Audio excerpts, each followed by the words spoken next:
Hey guys, it's me, Julian Greystoke. Today I'm wearing my Awesome N7 sweater because it is officially getting cold here. Gotta keep warm somehow. Today we are doing another book review, as you probably guessed. And that book is Dark Triumph from the His Fair Assassin series. I read the first book a while back and did a review. Links in the doobly-doo to that review, go check it out. I was told by a few people when I read the first book and liked it okay, but definitely found it to be flawed, that the second book is the strongest in the series. So what did I think of the second book? Yeah. Shocking. Julian occasionally likes things. I'm as astounded as you are. So let's talk about this book in no particular order.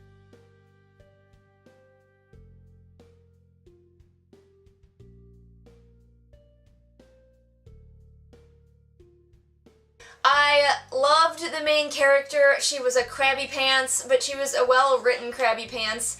I love crabby, standoffish characters if they're well done, if they have depth, and she spoke to me on that level, 'cause I'm an asshole. Also, I loved the Beast. Her romantic interest in this story is this guy called the Beast who is huge and ugly, and I don't think anywhere else have I found a story where the love interest is just ugly.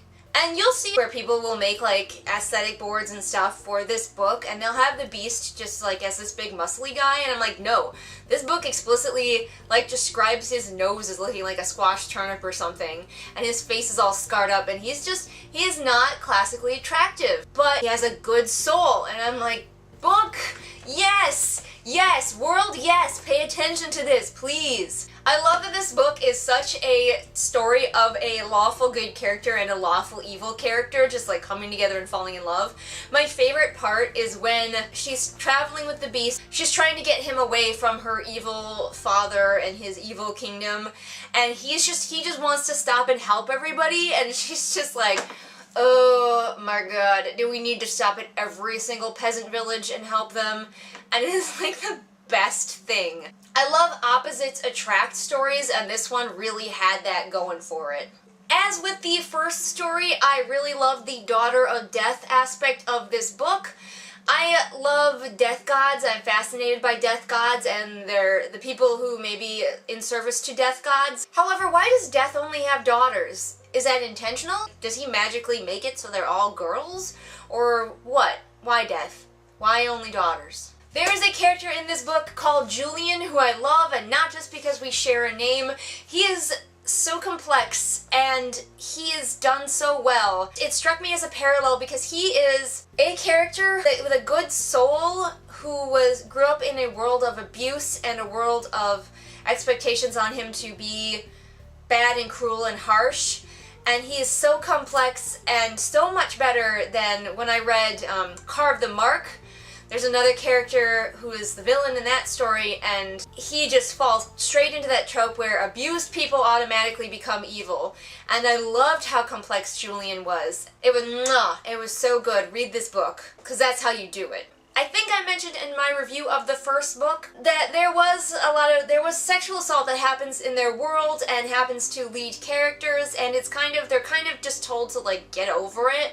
Use it as a strength and get over it, which isn't a great message. And in this book there actually is a lot less sexual assault brought up, but when it is done so much better. Because our main character is so sympathetic to these women who have been assaulted, and she's like, I understand, and something really terrible and wrong has happened to you, and you don't have to be happy about it or just move on or get over it. Some of you know that I am really not a fan of sexual assault in books. It's just not something I like to read, but this handled it really well, and it made me realize a lot more that it's not necessarily the reading about sexual assault that I don't like to read, it's how it is handled in most books. However, it was a little bit hilarious because through most of this book, like, rape was the only bad thing that happens to women. It's like women can never be robbed, women can never just be attacked, women's farms could never be burned down by enemy soldiers. Rape was the bad thing that happened to women, and it was kind of inadvertently a little bit hilarious. But I didn't love everything about this book, so I think we're going to talk now about a few of the things that made it not perfect for me. The heroine of this story is supposed to be a seductress. She's supposed to use her feminine wiles to get what she wants. And she does, but having sex was still kind of bad to her and she didn't enjoy it or anything like that, and that's fine. But then the book also just kept reminding us that she didn't enjoy it, but it would be cool to hear a story from like a seductress type character's point of view where she didn't hate it. She could enjoy the power that she has through this. This book had pacing issues. All of the books in this series kind of do. They do tend to be slow and drag sometimes.